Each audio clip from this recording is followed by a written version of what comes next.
How's it going, everyone, and welcome back into the channel. I just got back from locals, and for some reason I'm really just craving making a tier list on the best hand traps in Yu-Gi-Oh right now, and I'm actually really enjoying this format, so I felt like it would be good to give you an idea of cards that I thought are pretty good cards that I try and play in my main decks, and see maybe if you guys appreciated that type of content. If you guys want to see more tier lists like this style over here, very unscripted, much more free-flowing, then let me know down in the comments below. I try to make sure my videos are still as high quality as possible, so I would love to have some feedback. But with that being said, leave a like on the video if you're excited, subscribe to the channel if you haven't already, and comment down below what hand traps are you playing in this format. Now, that being said, let's go ahead and just jump on into the tier list. So I'm going to go in alphabetical order, and as you guys know, we have our 6 tiers. Starting off, of course, with the big one being playable in most main decks, as playable in some main decks. We have playable in most side decks and in some side decks. We have niche and just don't. Now, just don't is there for cards that you just should not be playing for pretty much any circumstances. Niche are going to be cards that really come up in very few situations, and I just want to clarify something. A card like Artifact Lancea, for example, that card is being pretty much used exclusively for a deck like Malice, and yes, there are other options that are going to be really popular to side in Artifact Lancea, but the reason why it's in the format is because of Malice. That doesn't mean it's a niche card though, because Malice is going to be everywhere when you compare it to other strategies. So just a spoiler, it will not be in the niche tier. That being said, let's go ahead and jump on into our first card, which is going to be Ally of Justice Cycle Reader. This card was really good when we had all of the Fiendsmith decks running around, and Fiendsmith is still a very good engine. We're seeing like Primate Fiendsmith decks run around. We're seeing a lot of just Fiendsmith Malice. I've still seen that even with the new support for Malice, but I just don't think that Fiendsmith cards are as good into this format as they were in previous ones. And at previous times, Cycle Reader was just a niche card, but now I would say it's actually going to the just don't tier. It's just not a card you really want to see ever. It's just not really worth your while. Following that, we have Artifact Lancea. Now look, Lancea is a phenomenal card. If you expect to be playing against a lot of Malice, then you could main it if you really want to, but it doesn't make sense to be in the main deck because against so many matchups, it's just dead. For example, if you're playing against Mitsurugi Rizal, which has proven to be one of the best decks, if not the best deck of the format, then it's a dead card in your main deck. So for that reason, I would say it is playable in most side decks. You definitely want to have it. If you're not playing Artifact Lancea, you're basically throwing against the Malice matchup because this is one of the only cards that actually has a really good impact against that strategy and can be used when you have cards on the field or when you don't. So again, definitely play Artifact Lancea. It's in most side decks, but it should be at the very top of the tier list as one of the best cards in the entire format. Just keep in mind, look at the names of the tiers. Most people say, oh, well, this card is lower on the tier list than something else, so it's a worse card. No. Look at the names of the tiers. This is a side deck card. It's a side deck staple, and you have to be playing it. After that, we have Ash Blossom. Ash is great. Still, it's obviously one of the best cards in the game. It belongs in the most main decks tier. I'm not going to sugarcoat it. Ash is phenomenal for multiple reasons. Number one, it's good at stopping so many different effects. For example, you can stop the effect of Mitsurugi Ritual to summon from deck. You can stop the Habakiri if you really want to do that, which doesn't really make that much sense. You can stop the effects of all the Mitsurugi Rituals to search and then summon themselves out. You can stop the effect of the White Binder when it's in the Banish Zone because it has to draw a card as part of the effect. Then you're going to be able to Ash it to keep it in the Banish Zone, which is really nice. You can Ash something like the effect of the Malice Trap that searches then banishes. There's also going to be all these incredible engine pieces across the different decks in the format. For example, Fiendsmith Requiem as well. But what's super important about this card is that it helps you negate opposing Charmies. The Mulcharmies are the most powerful cards in the format right now. They're incredibly powerful, and you pretty much have to be playing them at some capacity in your deck if you really want to succeed at a very high level. And Ash Blossom can negate them, which is really, really important. I think Ash Blossom should be played in every single main deck for that reason. Then we have Bystials. Specifically, we have Bystial Magnamut here. Magnamut is just a placeholder for essentially Magnamut plus a Druid's plus maybe Baldrake. You want to play 2 to 3 Bystials, but I'll say this. Right now, if your deck is playing Bystials, it's because you really want them as extenders. And the reason why Malice is so good at using the Bystials is because they don't do just extension for the Bystials by giving them extra bodies. It also lets them get their Malice plays going as well, which is super important. And because of that, they main deck it. But right now, for decks like Mitsurugi, for decks like Fiendsmith, for decks like Mermail, you're not really going to be playing Bystials because it's going to really only help the Malice opposing players. So while it's a great card, while they're amazing cards and they deserve to be limited, I would say that they belong in the some main decks tier, specifically because Malice is playing these cards, and Malice would have to continue playing these cards to be able to keep extending. You don't have to play them, but Malice will be, and for that reason, they go in this tier. Next up, Chaos Hunter. Again, great card here. I would say that this card is not as good as Artifact Lancea. I think most people would agree with that, actually. The fact that it has to discard a card to activate, it can just be used as a shotgun in the draw phase. It has to be used when your opponent special summons, so it's not great, and you can't use it in response to Malice and Underground, is obviously a problem. But it continues, it lingers for pretty much the entirety of the time it's on the field.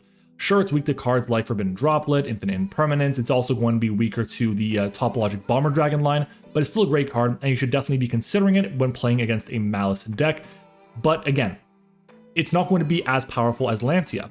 And because Lancea is the better card, you would definitely want to play that one. And if you still want additional ways to be able to deal with a card like, or a deck like Malice, then Chaos Hunter is a great option. So you would play it in some side decks and not in most side decks. Next is going to be Contact C. I'm really not interested in this card here. I just don't think it's going to be that good right now. It's a card that can easily be handled by pretty much any deck in the format right now. It really doesn't have that much utility. I would just not recommend it in the slightest. After that is going to be DD Crow. This is a niche card. It's really good into matchups where you're not dealing with light and darks. It's also really good at dealing with decks that don't care, or that care rather, if their spell and trap cards are banished. A deck like Fire King, which is seeing a lot of popularity because specifically it's kind of an anti-meta pick. It can play Dominus Impulse. It's got a lot of really good options in the deck. It's pretty weak to DD Crow. So DD Crow is a solid card, but again, it is really not going to be seeing that much play. If you want to play it, you can. It's going to be a worse Bystial most of the time, and even then, Bystials are really only seeing a lot of play in Malice decks, so I would put DD Crow into the niche tier. Okay, Dimension Shifter. This bad boy here is really only seeing play right now in one deck, and it's going to be Malice, and even then, they don't really play it because they try to use their graveyard with cards like the Cyberus Wicked. They have to banish from grave with the copies of the Wizard, which comes back from grave. They have, of course, Splash Mage too. It's really kind of a niche card right now. It's a card that can't see play and can be a silver bullet, but it's really not seeing a lot of play in this specific format, so for that reason, I'm going to put it into the niche tier. Dominus Impulse. Oh my god, this card, top of the tier list. I love this card. I think it's so good. I regret not buying them when the set came out, when Rage of the Abyss came out, because this card is incredible. It is well-deservedly a $100 card. It is a card that stops special summoning effects, which is so rare to see in Yu-Gi-Oh!, especially in the form of a hand trap, and the fact that you're freeing up yourself to use fire, dark, and water effects is incredibly powerful. It's amazing in decks like Malice and Pure Mitsurugi, it's great in decks like Mermail and Fire King, and so on. It is a phenomenal card, and it is an incredible way to be able to stop pretty much any strategy. If you're worried about your opponent summoning back a Malice monster from their banish zone, then just go ahead and use the Dominus Impulse. Negate the White Binder.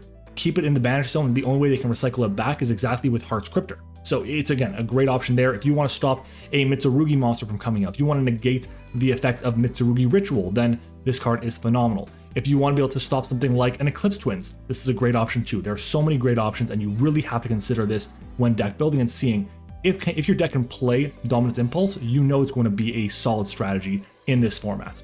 After that, we have Dominus Purge. Not as good, not as good.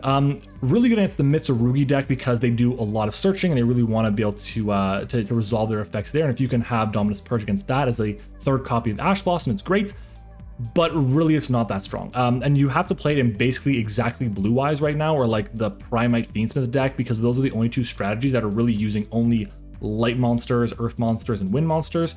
So I want to say it's a solid option, and you can play it in some decks.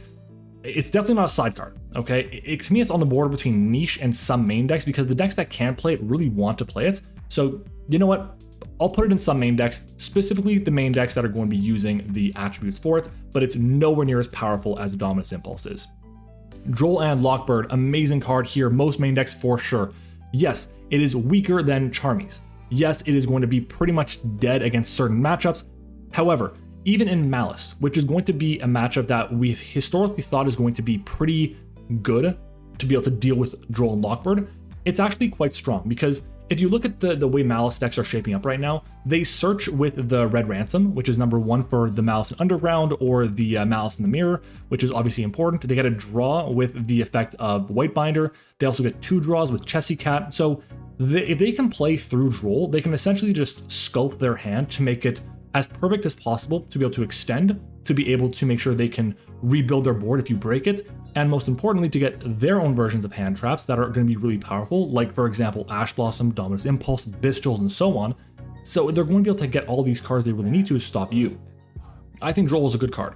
It's a main deckable card because it's incredible against Mitsurugi Rizal, which is one of, again, if not the best deck in the format. It's also really good against Pure Rizal, Pure Mitsurugi. It's good against decks like Mermail. It's decent against other strategies too. I'm thinking Memento, but not really. At the end of the day, this card here should be in your main deck, in my opinion, even though we're in a Charmy format. And the advantage of that is going to be if you're playing Charmies in the main with Droll and Lockbird, that actually is kind of good. Because if you get yourself in a situation where you can Charmy your opponent, that's great.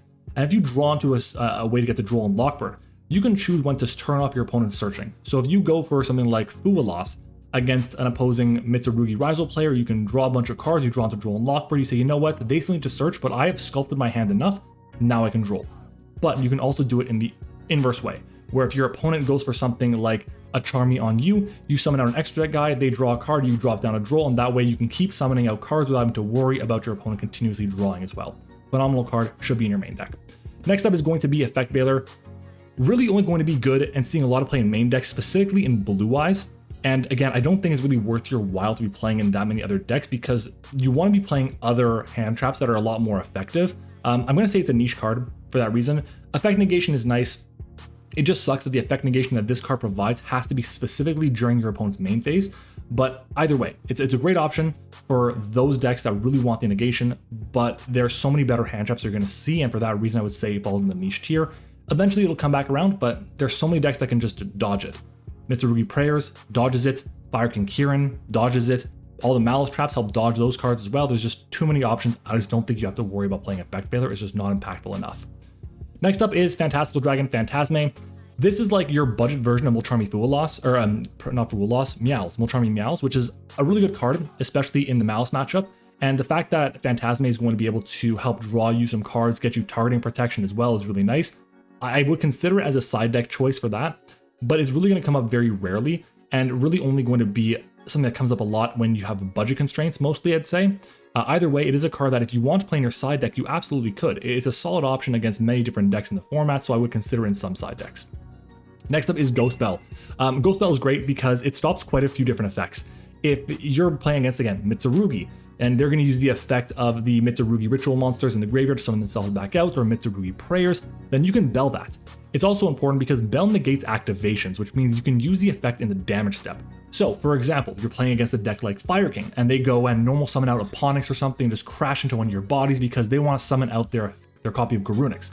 Well, you can Belle that effect because it would be negating the activation, and therefore can be activated in the damage step. Really cool card. I actually think it's a really strong card, this format, and I think some people are going to be main decking it. It's on the very end of some main decks, kind of bordering on niche in a way, but it's a really solid card and I would definitely consider it. I was at a regional just recently, and I was really considering playing this card in the main deck. It was just such a phenomenal card and a really good option for a lot of different decks. Next up is going to be Ghost Mourner. Yeah, don't play Ghost Mourner. I really don't think it's that strong. I think the card is just lacking so much. The fact that it has to be used on special summon, the fact that yes, it's a burn card technically, but it's just negation that doesn't really do anything for you. For that reason, I feel like it's just not a card you should be focusing on at all. Up next is Ghost Ogre. This is definitely a niche card here. Really dependent on the matchup. Some matchups, it's incredible. Others, it kind of does absolutely nothing for you, and that's okay. It's not going to be perfect across the board, but I do think it's a card that when it does resolve in a matchup where it's very good, like against Blue Eyes on the True Light, then it's going to be very strong. But once again, they come up a lot rarer than you'd expect. Against a deck like Malice, if they go for the effect of Splash Mage and you Ghost Over them here, that's actually quite good because they then have one Malice monster on the field and no way to get into a Link 3 unless they have a Bystial Extender plus a Malice monster they never banished. So it's a good card there. It's just, again, it doesn't come up often enough and it's not as impactful consistently as other hand traps are, and that's why it goes in the niche tier for me. Next up is Cherries. technically, you can play Cherries. Technically. If you mash a Cherries, a copy of Detonator against the Rizal deck, that's great. If you can go for Cherries against a King of the Pharaoh Limbs that cuts off Rizal, merging into Mitsurugi. You can do it against any of the Malice names, that's also really good. You can use it against the Memento, not the Twin Horn Dragon, the Combined Creation as well. You can use it against the Fiendsmith cards, but in practice, it literally never works. It does not work well, so I just would not play it, period. Up next is Dogwood. Again, another card I would not play here. I just don't think it's worth your while. It's too situational, specifically in time. And I'll be honest right now, I think there's just better options to be able to like beat your opponents. And that's going to be force them to set up a half board with all the Mulcharmies that you're going to have.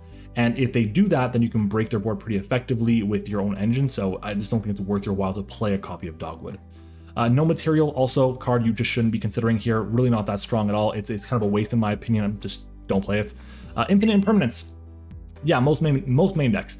Super flexible card, able to be used as a board breaker, as a hand trap, able to not be responded to by Call by the Grave. Yes, Crossout Designator is the card, but who's really playing Crossout? Additionally, it doesn't turn on Thrust or Talent. Is just a phenomenal card, and I really think that everyone, or most people, should be playing it in their main deck. If you're playing Dominus Impulse, you absolutely want to play it in your main deck, because if you go Imperm, then Impulse, then you're golden. But I've seen some people cut it from their lists because, again, targeting negation is not as strong. That's why Valor is all the way down here in niche. Regardless, Imperm is still a really solid choice. All right, next up, the Charmies. Let's get this out of the way. Fuwalos, most main decks. Purelia, most main decks. Meowls, most side decks. Let's talk about it. Starting off with Fuwalos. Fuwalos is the best one. I think that's pretty straightforward. Using Fuwalos against a deck like Malice or a deck like Rizal, Mitsurugi, whatever the case might be, is going to draw you a ton of cards and force them to end on a half board, which is what you want to do. If you can force them to end on a half board, you're going to have a really good opportunity to try and beat their board with your engine alone. It also makes them play really awkwardly and sequence things very weirdly as well, and you would make them use a lot more of their brain power than would otherwise be necessary. And if that's the case, it gives you kind of an advantage because they're focusing so much on playing through the Charmies rather than building the best board possible. And they're going to be able to use a lot more energy to eventually build a board that's just weaker, and you're going to have the advantage when it comes to the mental game. So really good option there. Fuwalos, definitely the best one. Purelia is also really good. There are certain situations where Purelia does kind of nothing. I would say in certain matchups, specifically against a deck like Malice, they can play around Purelia pretty easily, but a deck like Mitsurugi Rizal, a deck like Fire King, a deck like even Mermail, I believe as well, it's been a while since I played Mermail, they really don't care. They care a lot about Purelia. It's a card that is weaker into some matchups than Fuwalos would be, but it also has a lot of high upside against very specific decks too. But because we're in a Charmy meta, and because you want to force your opponent into making half boards, I would say that it makes a lot of sense to main deck 6 copies of Charmies. 3 Fuwalos, 3 Purelia, or even if you really want to go that far, you could do 3 Fuwalos, 2 Purelia, 2 Meowls. Speaking of Meowls, I have it here in most side decks. That's because against certain matchups, it doesn't really do much for you, so I feel like it makes more sense to put it into the side, and that way when you're playing against a deck like Malice, you can have side in 3 copies of Lancea and 3 copies of Meowls and be really set against that deck. Going second is going to be great. Obviously going first against a deck like Malice, it doesn't really do much for you, but you have other great going first options that are going to be better blowouts against the strategy, but Meowls is a phenomenal choice. There are certain matchups where Meowls doesn't really do much, and that's also why I wanted to have it in the most side decks tier, because again, just like a hand trap like Lancea, really tailored for 1 or 2 specific decks. After that, Nib. Very much some main decks card. If you're going to be playing Nib, you usually don't want to play it at 3 copies. There are some decks like Mitsu Rizal that search for Nib as part of their combo. That's the version of the deck that I play with Gallant Granite.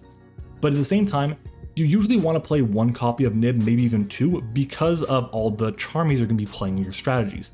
Fuwalos, Purelia helps you draw into more cards, and if you just go through Fuwalos, Purelia, plus an Imperm, plus an Ash, and then you go, oh, I'm dropping a Nib on you now as well, your opponent's not really going to recover from that at all, unless you missequence your hand traps.